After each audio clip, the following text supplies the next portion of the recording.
महाराज जी, अगर हार जाएं तो जीते कैसे? अपने ऊपर भरोसा कैसे करें? हमने तो हार कभी हार मानी नहीं, हजारों बार हार के अवसर पर हार मानी नहीं, मुझसे जीत का एक इशारा माना। जब हार होती तो हम उसमें ढूंढते हैं कि मेरी हार कहां से हुई, कौन सा पॉइंट है जिसमें हमसे चूक हो गई, तो हमारी जीत का वो कदम बनेगा। हार को हमने कभी हार माना नहीं, कभी निराश नहीं हुई, कभी हताश नहीं हुई। जिद्दी स्वभाव, ये हम अपने लिए नहीं कह रहे, ये उत्तर दे रहे हैं हम आपको। हाँ, हार को कभी हार मानना नहीं, निराश नहीं, उदास नहीं, हताश नहीं।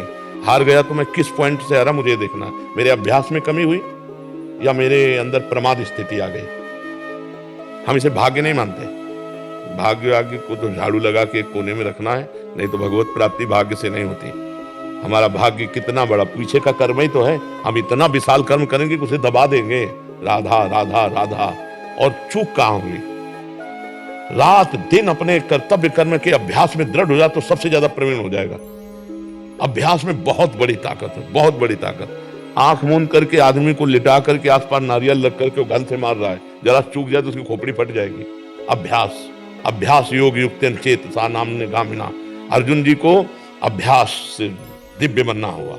जब देखा कि दीपक बुझ गया और भोजन का कवल मुख में ही गया, तो अर्जुन ने कहा ये ऐसा कैसे हो गया?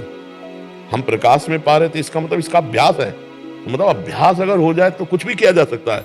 रात्रि में साए साए बाणों की, तो उनके जो गुरुदेव थे वो गए, देखा तो उनका, अर्जुन इतना तुम्हारे अभ्यास में प्रियता है? उनका गुरुदेव, विश्व का सबसे बड़ा धनुर्धर बनना है। तो द्रोणाचार्य जी ने कहा मैं आशीर्वाद देता हूं तुम्हारे अभ्यास को देखकर कि विश्व में तुम्हारे जैसा धनुर्धर कोई नहीं होगा। तो हम भी भगवान के अंश हैं यार। हम थोड़ी चूक कर देते हैं, मनोरंजन के लिए हम ढील दे देते हैं, अपने अभ्यास में प्रमाद कर देते हैं। चाहे पढ़ाई हो, चाहे जो भी हो, हमको बिल्कुल उसमें तन्मय रहना है। राधा राधा राधा, पढ़ाई हमारा कर्तव्य। तो हम, इतनी मोटी ग्रंथ होगी, हम उसे कंठस्थ कर लेंगे, पूछो कहां से पूछोगे। पर यह तभी होगा जब ब्रह्मचर्य ठीक होगा, खान पान ठीक होगा। नहीं तो स्मृति का नाश हो जाता है ब्रह्मचर्य। आज जो नए बच्चे हैं ना, ब्रह्मचर्य का नाश मतलब स्मृति का नाश, दिमाग, प्रमाद, गंदी बातें देखना, यही सब अच्छा लगेगा।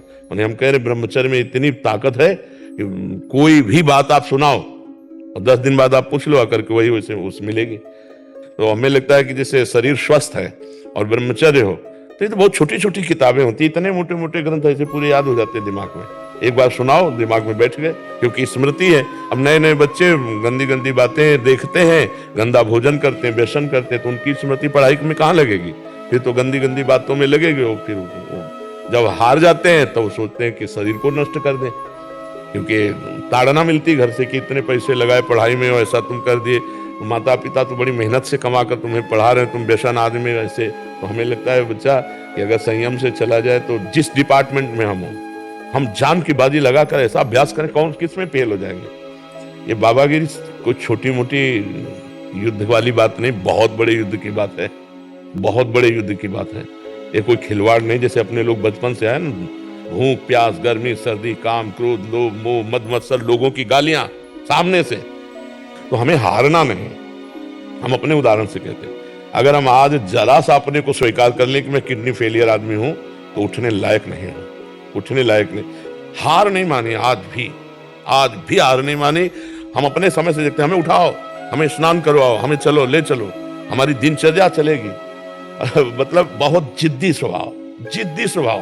तो मतलब प्राण दे सकते हैं लेकिन अपना नियम नहीं तोड़ सकते, अपनी दिनचर्या नहीं तोड़ सकते। तब जाकर के ये स्वभाव और श्री जी की कृपा, तो ये आज जो है दिनचर्या चल रही। नहीं तो बच्चा हारना है ही नहीं। हम हार में विजय खोजते हैं, हमें विजय का वहीं खोज मिली जहां हम हारे। जहां हमें हारने की नौबत आई, वहीं खोजा विजय। कहां से? तो सूत्र मिला, विजय का सूत्र मिला हार से। तो हार कोई बुरी चीज नहीं है, निराश नहीं होना चाहिए, हमारी और उछाल होगी। खिलाड़ी का गेंद जब ऐसे नीचे जाता है ना, तो ये ना समझे नीचे गया, वो नीचे से थपक मारेगा तो अपने लक्ष्य पे जाएगा। हम सब भगवान के हाथ के बाल हैं, हमको चिंता नहीं करनी है, बस हमें अभ्यास करना है और भगवान का चिंतन करना। कोई भी कार्य ऐसा दुर्लभ नहीं जो हम कर न सके। हम मनुष्य हैं, भगवान के अंश हैं, हमको हारना नहीं। 1000 बार हारेंगे तो भी हम दौड़ पड़ेंगे अपने लक्ष्य की तरफ। हार कर नहीं बैठ जाएंगे कि यार 1000 बार हार गए अब क्या जीतेंगे। नहीं नहीं, हम हार को जीत में बदलेंगे, तभी बात बनती। नहीं अगर ऐसे तो फिर आदमी बोले ये फसल नष्ट हो गई, हम फेल हो गए, हम हार गए, शरीर छोड़ने से वही फाइव स्टार होटल थोड़ी रखा है कि आओ स्वागत है तुम्हारा, भूत प्रेत बनोगे और परेशान होगे। इसलिए बहुत हिम्मत करके, मनुष्य जीवन संघर्ष का जीवन है। हम तुम तो जीव हैं, भगवान के अंश है। जब भगवान राम जी अवतरित हुए तो आप उनके जीवन चरित्र को पढ़िए। सुबह होने जा रहा है राज्याभिषेक, जय जय मचने जा रही हो, सामने के 14 वर्ष का वनवास, और विशेष उदासी तापस वेश, विशेष उदासी 14 वर्ष राम वनवासी। और क्या क्या कष्ट प्रभु को सहना पड़ा, नंगे पैर प्रभु ऐसे जंगल में जहां काटे कंकड़, नाना प्रकार के जंगली जंतु, क्या क्या नहीं कष्ट सहा हमारे प्रभु ने। और वहां पे सिया जी का हरण हो जाता है, ये कितना भीषण युद्ध होता है, कैसे तो आप सोचो जब प्रभु का अवतार संघर्ष में, तो हमारा संघर्ष में लेगा। अरे हम भी तो उनके बच्चे हैं, जब हमारे पिता आते हैं तो उनका जीवन कितना संघर्षमय होता है। आप देखो कृष्ण जी का, देखो संघर्ष में अवतार हो रहा है। कंस के कारागार में राक्षसी पहरेदारों के अंतर्गत उस अंधेरी कोठरी में हथकड़ी बेड़ियों से जकड़े हैं वसुदेव और देव की, वहां पर ब्रह्म परमात्मा का अवतार, जिनका नाम समस्त बंधनों को काट देता है, वो पधार रहे कहा जहां हथकड़ी बेड़ी जकड़ी हुई। फिर देखो तुरंत चैन नहीं, इतने बालक जो हुए वो तो कंस ने मार डाले, अब इतने श्याम सुंदर को कम से कम भरनेत्र देख ले तो भय लग गया कि इतने सुंदर बालक को कहीं कंस मार दिया। तो बोले प्रभु हम आपसे इस बात की प्रार्थना करते कि हमारे इस भय को दूर करो। तो बोले भयभीत हो तो गोकुल छोड़ आओ। अपने प्राण प्यारे सर्व सुंदर बालक को दूसरी जगह छोड़ने के लिए विवश होना पड़ा। आप देखो भगवान वहां कितने दिन टिके ब्रज में, प्रगट लीला में 11 वर्ष। मथुरा से द्वारिका, क्या क्या, जो ही मथुरा पहुंचे तो कंस का वध कर दिया था।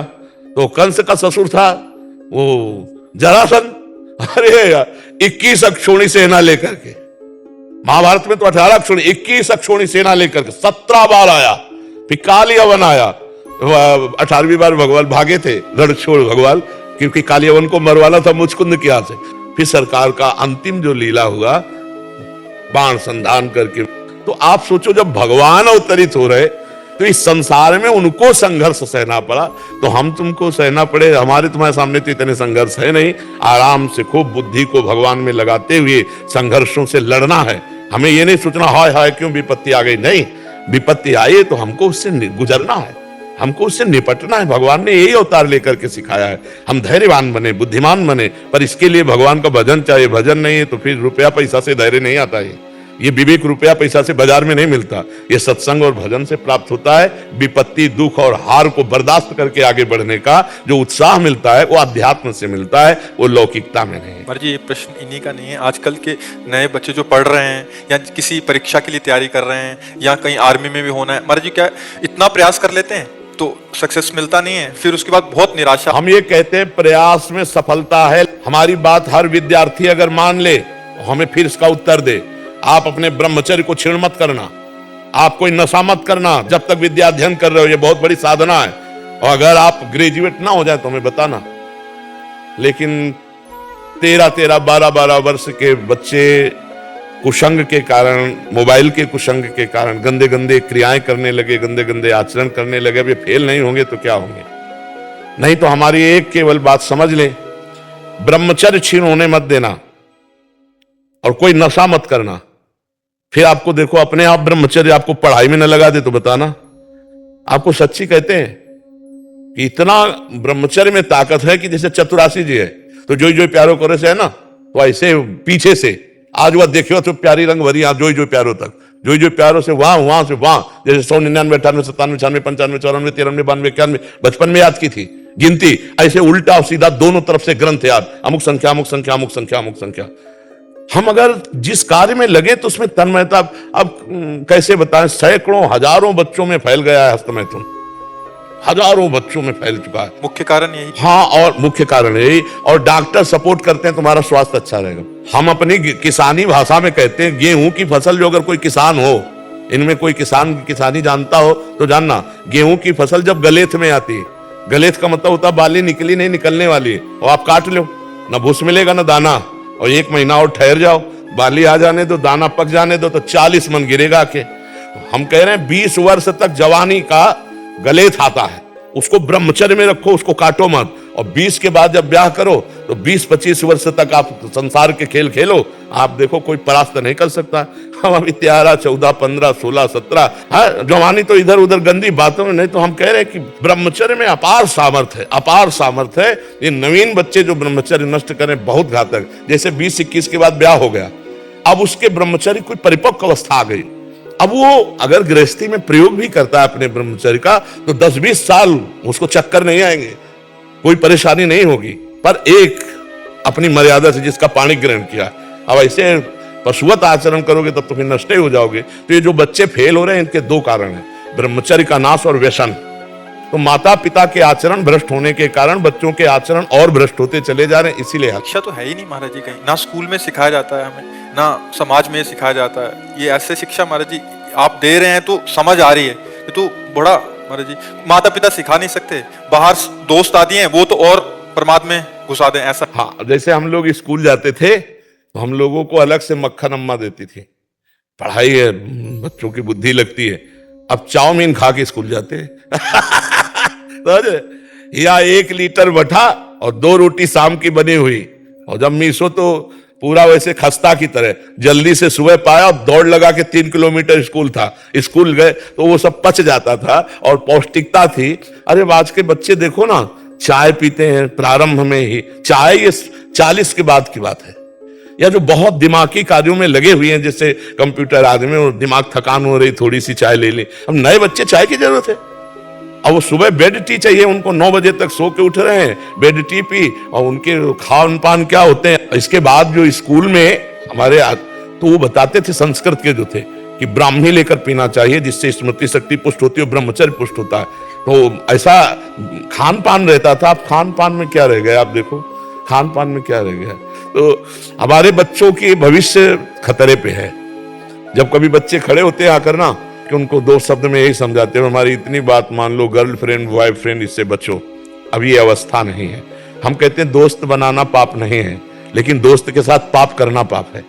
दोस्ती बना, दोस्ती कर लो। अगर आपको ऐसा लगता है कि हम दोनों दोस्त आजीवन रहे तो अपने माता पिता से स्वीकृति लेकर पाणी ग्रहण करके बाद में पहले पढ़ो लिखो, नौकरी पेशा में आओ, दोनों दोस्त बने रहो, गंदा आचरण मत करना, और फिर पाणी ग्रहण करके फिर ब्याह करके, तो वो संबंध जीवन भर निर्वाह होगा।